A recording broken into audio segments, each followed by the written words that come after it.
welcome back with us. So it's day 27 and we'll be doing our night routine for today. And this is what my hair looks like after the wash and style for yesterday. So we'll be adding a little bit of the pomade tonight for our night routine.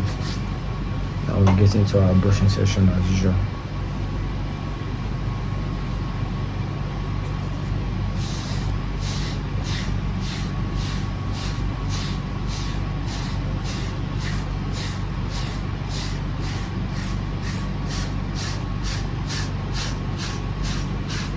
Do the brushing session for about 10 to 15 minutes.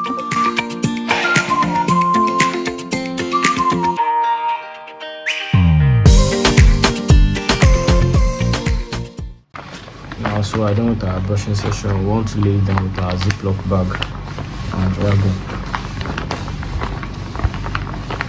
Lay your waves down with the Ziploc for about 2 to 3 minutes.